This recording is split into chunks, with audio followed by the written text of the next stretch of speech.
Hello दोस्तों, नमस्कार। सिरियादे Marwar classes पे आपका हार्दिक स्वागत है। तो करते हैं क्लास की शुरुआत। ये रीजनिंग का पार्ट नंबर 31।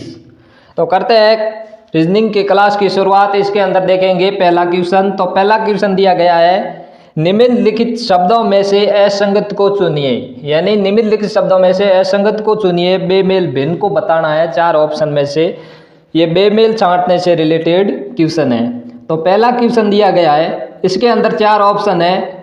गणित, बी के अंदर विज्ञान, सी के अंदर स्कूल और डी के अंदर भूगोल दे रखा है। तो इनमें से भिन्न कौन सा ऑप्शन होगा? तो देखिए, गणित, विज्ञान और भूगोल ये तीनों क्या है? विषय है। गणित, विज्ञान और भूगोल। लेकिन स्कूल क्या है? एक विषय नहीं है। तो हमारा राइट आंसर क्या होगा? Option number C. Option number C. पहले क्वेश्चन के अंदर राइट आंसर होगा ऑप्शन नंबर सी। देखते हैं नेक्स्ट क्वेश्चन नंबर 2 को।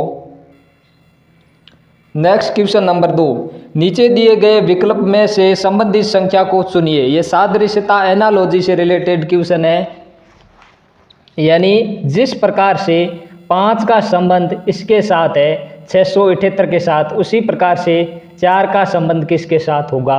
यानी जो रिलेशन इसके अंदर अप्लाई हुआ है वही रिलेशन इसके अंदर अप्लाई होगा। तो देखते हैं इस क्वेश्चन को, क्वेश्चन नंबर 2। यानी इसमें क्या लॉजिक अप्लाई किया गया है? 5 के बाद कौन सी संख्या आती है? 6, और 6 के बाद कौन सी संख्या आती है? 7, और 7 के बाद कौन सी संख्या आती है? 8। इस क्वेश्चन के हिसाब से ऐसे अप्लाई किया। ये नेम इसके अंदर अप्लाई होता है ऑप्शन के अकॉर्डिंग या नहीं? तो देखते हैं। 4 के बाद क्या होता है? 5, 5 के बाद 6, 6 के बाद 7। ऐसा इस ऑप्शन 4 ऑप्शन में से दिखाई देता तो ये नेम लागू होगा, अन्यथा ये नहीं। तो ऐसा हमारे ऑप्शन नंबर बी के अंदर दे रखा है कि 5, 6 और 7 567। यानी 4 के बाद कौन सी संख्या आती है? 5, 5 के बाद 6, 6 के बाद 7। यानी हमारा राइट आंसर होगा ऑप्शन नंबर बी, 567। देखते हैं नेक्स्ट क्वेश्चन नंबर 3 को। नेक्स्ट क्वेश्चन नंबर 3, यदि मैंगो को MANGO को 23 लिखा तथा MANAGER मैनेजर को 34 लिखा है तो ASSISTAN असिस्टेंट को क्या लिखा जाएगा? असिस्टेंट को क्या लिखा जाएगा? ये सांकेतिक भाषा से रिलेटेड क्वेश्चन है, कूट लेखन भाषा से रिलेटेड। तो देखते हैं इस क्वेश्चन को कैसे हल किया गया है। यदि इन सब का क्या करें? क्रमांक करके जोड़े तो 23 प्राप्त होगा नहीं। M का 13, 4, 1, 5, 5 और 5 10, ऐसे क्रमांक का योग जोड़ने पर बनता नहीं है। तो यदि मैं क्या करूं, इसके अंदर कुल लेटर कितने हैं? 5 को मैं 5 से मल्टीप्लाई करके 2 घटा देता हूं तो 23 प्राप्त होता है। इन कुल लेटर कितने हैं? 5 को मैं मल्टीप्लाई कर देता हूं, 5 से माइनस कर देता हूं 2 तो प्राप्त कितना हुआ? 3, 5 25 माइनस 2 23। इसी प्रकार से ये नेम इसके अंदर अप्लाई होता है या नहीं? इसके अंदर कुल लेटर कितने हैं? 7 को मल्टीप्लाई कर देता हूँ 5 से और माइनस कर देता हूँ 2, 7 पंजा 35 माइनस 2 33, लेकिन दे क्या रहा है? 34। तो ये नेम लागू नहीं होगा। ये नेम लागू नहीं होगा। तो देखते हैं नया नेम। तो इसके अंदर देखते हैं और क्या नेम अप्लाई किया गया है। सॉरी, MANGO, इसके अंदर कुल कितने लेटर है? 5। तो ऐसे देखें कि इसके अंदर स्वर कितने हैं। तो इसके अंदर एक तो स्वर ए है और एक स्वर है ओ। तो पहले मैं लिख देता हूँ 2 स्वर है। व्यंजन कितने हैं? 1, 2 और 3 व्यंजन। तो इसका मान कितना प्राप्त हो गया? 23। उसी प्रकार से मैनेजर के अंदर कितने स्वर है? 1, 2 और 3। कितने स्वर है? डबल ए और एक ई, 3 स्वर है। तो मैं पहले 3 स्वर लिख देता हूँ। अब व्यंजन कितने बचे? 7 में से 3 गया, पीछे बचा 4, 34। ये प्राप्त हो गया 34। अब देखते हैं असिस्टेंट के अंदर कितने असिस्टेंट के अंदर कुल कितने लेटर है। तो इसके अंदर स्वर कितने? 1, 2 और 3, कुल कितने स्वर है? 3 स्वर है, तो मैं 3 लिख देता हूँ। अब कुल लेटर है 9, 6, 3 स्वर है तो 6 व्यंजन हो गए, 36। 36 हमारा option number C right answer होगा, ऑप्शन नंबर सी। देखते हैं नेक्स्ट क्वेश्चन नंबर 4 की तरफ। क्वेश्चन नंबर 4, नीचे दी गई श्रृंखला को पूरा करें। नीचे दी गई श्रृंखला को पूरा करें तो इसके अंदर y के बाद z के बाद a, यहाँ दे रखा है h d i, आगे दे रखा q h d, आगे दे रखा है z l y। तो इसके अंदर क्या नियम अप्लाई किया गया है कि z के अंदर मैं y के अंदर प्लस कर देता हूँ 9, तो क्या प्राप्त होगा? z के अंदर प्लस कर देता हूँ मैं 9। इसी प्रकार से मैं h के अंदर भी प्लस कर देता हूँ 9। h का क्रमांक होता है 8, 8 प्लस 9 17, किसका क्रमांक होता है? q का। y का होता 25, 8 25 में 9 जोड़ा 26, 25 और 26 एक जोड़ा कितना बना? z, पीछे बचा 8, 8 सीधा किसका क्रमांक है? h का। आगे q के अंदर मैं 9 प्लस कर देता हूँ, तो 17 प्लस 9, 17 प्लस 9 कितने बने? आगे क्या बना? z। इसके अंदर क्या अप्लाई किया? n। इसके अंदर 9 9 प्लस किए, तो मैं z के अंदर यदि 9 प्लस कर देता हूँ तो 9 किसका क्रमांक होगा? i का। किसका होगा? i का।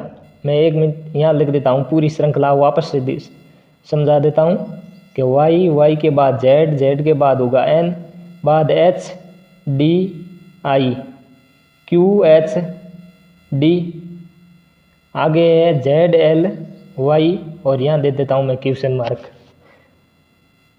इसके अंदर प्लस किया क्या? 9 9। इसके अंदर सब के अंदर प्लस किया, पहले लेटर के अंदर 9 9 प्लस किया, 9 9 प्लस कर 17 प्लस 9 26 किसका होगा? z का। और z के अंदर मैं प्लस कर देता हूँ 9, तो किसका? 9 किसका क्रमांक है? i का। मैं यहाँ लिख देता हूँ i, यानी पहला लेटर होगा 4 ऑप्शन में से i। आगे z के अंदर क्या प्लस किया है? z के अंदर प्लस किया है 4, z के बाद 4 क्रमांक किसका होता है? d का। d के अंदर प्लस 4 करेंगे, d का 4 4 और प्लस किया 8, 8 किसका होगा? h का। आगे h के अंदर 4 प्लस करेंगे, 8 4 12, 12 किसका होगा? l का। 12 के अंदर 4 प्लस करेंगे 16, 16 किसका होगा? p का। अब देखते हैं n के अंदर क्या प्लस किया। n से सीधा क्या हुआ?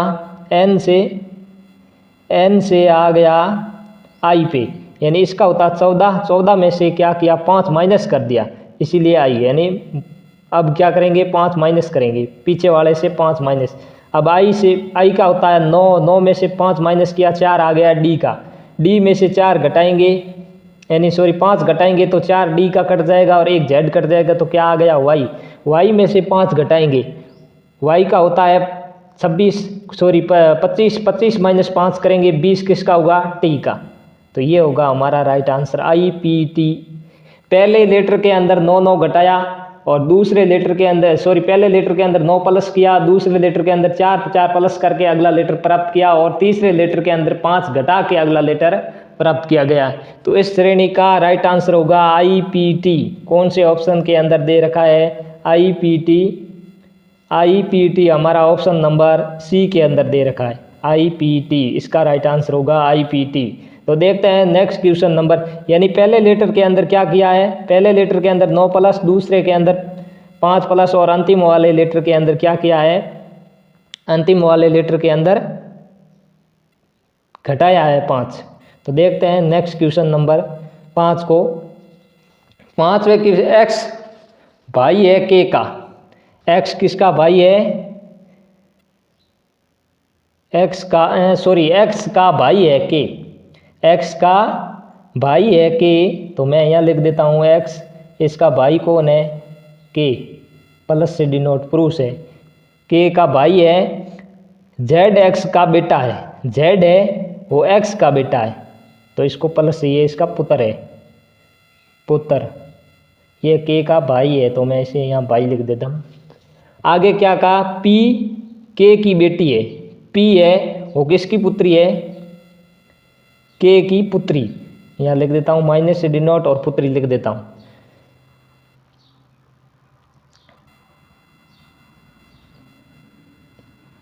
पी पुत्री है किसकी, के की। आगे पी के की बेटी है और एन से विवाहित है, यानी ये पुत्री है, एन पी महिला है तो एन क्या होगा, पुरुष, क्योंकि इसके साथ विवाहित है तो एन इसका पति होगा। आगे क्या दे रखा है, एन के साथ विवाहित है, जी और एक्स बहनें हैं। जी यानी ये एक्स क्या है, महिला है, और एक इसकी बहन कौन होगी, जी, ये भी इसकी बहन होगी। तो जी जेड से किस प्रकार संबंधित है, जी जेड से किस प्रकार संबंधित है, एक्स की बेटी कौन है, जेड, और पूछा किसका है, जेड और जी का संबंध। ये आपस में दोनों बहनें हैं, आपस में दोनों क्या है, बहनें हैं, और ये एक्स की पुत्री कौन है, जेड, और पूछा संबंध किसका है, जी और जेड का। तो ये इसकी माँ की बहन क्या लगेगी, मौसी। मौसी हमारा राइट आंसर होगा ऑप्शन नंबर डी। इस चार्ट के अनुसार इसका राइट आंसर आया ऑप्शन नंबर डी, मौसी। ये चार्ट बनाया गया है, इसका राइट आंसर होगा मौसी, डी ऑप्शन। यहाँ मैं वापस चार्ट बना देता हूँ एक बार। एक्स महिला है, के इसका भाई है, भाई, और ये पुरुष है, प्लस से डिनोट कर दे। इसकी पुत्री कौन है, इसकी पुत्री है पी का पति कौन है, एन, एक्स का बेटा कौन है, जेड क्या है, पुत्र, और जी और एक्स आपस में क्या है, आपस में एक दूसरे में बहनें हैं। तो ये बनेगा इसका चार्ट। और संबंध किसका पूछा है, इन दोनों का, जी और जेड का। ये इसकी माता कौन है, जेड की, एक्स, और एक्स की जी क्या लगती है, बहन। तो क्या होगा इसका राइट आंसर, मौसी। क्या होगा, मौसी। ये चार्ट बनेगा। देखते हैं नेक्स्ट क्वेश्चन। नेक्स्ट क्वेश्चन की तरफ बढ़ते हैं। नेक्स्ट क्वेश्चन नंबर 6, भारतीय वैज्ञानिक और संगीतकार, वैनारिक से रिलेटेड क्वेश्चन। भारतीय वैज्ञानिक और संगीतकार के संबंध में कौन सा डायग्राम राइट आंसर होगा इसका, यानी सही आंसर होगा।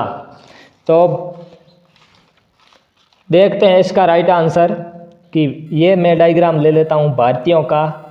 भारतीय, तो कुछ भारतीय क्या है, वैज्ञानिक है, कुछ भारतीय की भी क्या है, वैज्ञानिक है। तो कुछ संगीतकार भारत के भी है, और कुछ संगीतकार भी वैज्ञानिक हो सकते हैं, कुछ वैज्ञानिक भी संगीतकार हो सकते हैं। तो ये इसका डायग्राम बनेगा, वैज्ञानिक और ये होगा संगीतकार का। यानी कुछ भारतीय भी वैज्ञानिक है, कुछ वैज्ञानिक भी भारतीय है, कुछ संगीतकार भी वैज्ञानिक और भारतीय है, कुछ भारतीय भी संगीतकार और वैज्ञानिक है। तो हमारा राइट आंसर होगा option number D, option number D. देखते हैं नेक्स्ट क्वेश्चन की तरफ। Question number 7।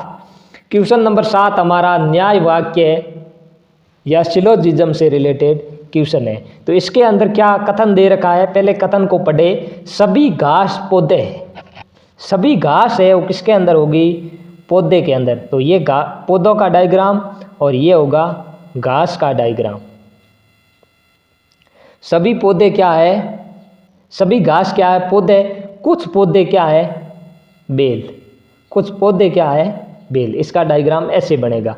और यदि इसका अथवा में डायग्राम ऐसे भी बनता है, ये पौधों का, और पौधों के अंदर घास होगी और घास के अंदर कुछ बेल भी हो सकती है, ऐसा भी होता है। लेकिन अपन इसके अकॉर्डिंग चले तो पहले देखते हैं कथन, पहले कथन देखते हैं, निष्कर्ष। कथन को लिख लिया, अब देखते हैं निष्कर्ष। निष्कर्ष को पढ़े। कोई बेल घास नहीं है, कोई बेल है, बेल और घास का डायग्राम मैच नहीं करता है, तो ये पहला गलत। कुछ घास है वो बेल है, कुछ घास है वो बेल है, नहीं, ये भी गलत। कुछ पौधे बेल नहीं है, कुछ पौधे बेल है, इसके अंदर ये काट रहा है कुछ पौधे क्या है, बेल है, लेकिन ये कह रहा है कुछ पौधे बेल नहीं है, तो ये भी गलत होगा। सभी पौधे बेल होगा, सभी पौधे बेल, सभी पौधे क्या है, बेल हो गए, नहीं।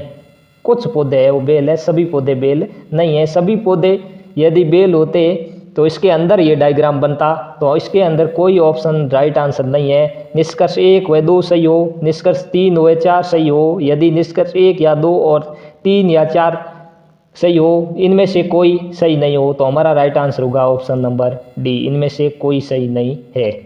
देखते हैं नेक्स्ट क्वेश्चन नंबर 8 को। निम्नलिखित शब्दों का प्रयोग करके कौन सा शब्द का निर्माण नहीं किया जा सकता है? LEGALIGATION लेगिलेशन शब्द से किस शब्द का निर्माण नहीं होगा? तो एक एक ऑप्शन को चेक करते हैं कि इसके अंदर, इस शब्द के अंदर आर नहीं है और इसके अंदर आर दे रखा है, और इन शब्द के अंदर एल है और जेड, ये भी बनेगा शब्द, और ये शब्द भी एलिगेशन और नेटल ये बनेगा, लेकिन ये शब्द ऑप्शन नंबर ए वाला अल्टर ये नहीं बनेगा इसके मेल से। क्यों नहीं बनेगा? क्योंकि इसके अंदर आर दे रखा है और इस समीकरण के अंदर आर नहीं है, यानी इस शब्द के अंदर आर नहीं है, तो हमारा राइट आंसर होगा ऑप्शन नंबर ए अल्टर। इस शब्द के मेल से अल्टर नहीं बनेगा, इसका राइट आंसर होगा ऑप्शन नंबर ए। देखते हैं नेक्स्ट क्वेश्चन नंबर 9 को। क्वेश्चन नंबर 9 कैलेंडर से रिलेटेड क्वेश्चन है, और देखते हैं इस क्वेश्चन को। यदि 22 जनवरी 2010 को रविवार हो तो इस वर्ष की किस अन्य माह की 22 तारीख को रविवार होगा? 2010 क्या है? 2010 साधारण वर्ष है। साधारण वर्ष और एक होता लीप वर्ष। साधारण वर्ष के अंदर जनवरी के अक्टूबर का कैलेंडर जनवरी के समान होगा। अक्टूबर का कैलेंडर यानी जो वार दे रखे हैं जनवरी के अकॉर्डिंग ही अक्टूबर का कैलेंडर होगा साधारण वर्ष के माह में। तो 22 जनवरी 2010 को रविवार हो तो इस वर्ष किस अन्य माह की 22 तारीख को रविवार होगा? इन जनवरी के जैसा कैलेंडर अन्य किस माह का होगा? दिसंबर, फरवरी, अक्टूबर और अप्रैल। तो इसका राइट आंसर होगा अक्टूबर। इसका राइट आंसर क्या होगा? अक्टूबर की जनवरी 2010 को रविवार है, तो उसी प्रकार से अन्य किस माह की 22 तारीख को रविवार होगा? वो माह होगा अक्टूबर। हमारा राइट आंसर होगा ऑप्शन नंबर सी। देखते हैं नेक्स्ट क्वेश्चन नंबर और अंतिम क्वेश्चन 10। ये क्वेश्चन है क्रम परीक्षण से रिलेटेड रैंकिंग टेस्ट से। क्वेश्चन नंबर 10, पंक्ति में अक्षय बाएं छोर से 12वें व दाएं छोर से चौथे स्थान पर है। पंक्ति में कितने लड़के जोड़ दे कि पंक्ति में कुल लड़कों की संख्या 28 हो जाए? अक्षय नाम का लड़का है, वो दाएं छोर से कोई पंक्ति के अंदर खड़ा है, दाएं छोर से 12वां और बाएं छोर से चौथे स्थान पर है, तो और कितने लड़के जोड़ दिए जाए कि लड़के पंक्ति के अंदर कुल कितने हो जाए? 28। तो इसका फॉर्मूला होता है दाएं प्लस बाएं -1। तो दाएं से 12वां, बाएं से चौथा -1 घटाया तो कितना बचा? 15। कुल लड़के कितने हैं? 15। अब चाहिए कितने? 28। कितने जोड़ेंगे कि 28 हो जाए? तो मैं इसको आगे पेज के अंदर हल करके दिखा देता हूँ। लेफ्ट प्लस राइट माइनस करेंगे 1, तो लेफ्ट से चौथा, राइट से 12वां -1, कुल हुए 15। चाहिए कितने? 28 लड़के चाहिए। तो 28 माइनस क्या करेंगे? 15, पीछे बचा 13। पंक्ति के अंदर कुल कितने लड़के और जोड़ दिए जाए कि 28? 15 लड़के अपने पास है, 13 और ऐड कर दे तो पंक्ति के अंदर कुल लड़के कितने हो जाएगा? 28। तो 13 हमारा राइट आंसर होगा। ऑप्शन नंबर बी के अंदर दे रखा है कि कुल लड़के अभी कितने हैं? 15 और 28 करने हैं, तो 13 और ऐड कर देंगे तो कितने हो जाएगा? 28 लड़के। तो दोस्तों इस वीडियो को कर दीजिए शेयर और सब्सक्राइब, ताकि मैं इसी प्रकार से रीजनिंग और मैथ के वीडियो आपको इस चैनल पर प्रोवाइड करवाता रहूं। धन्यवाद।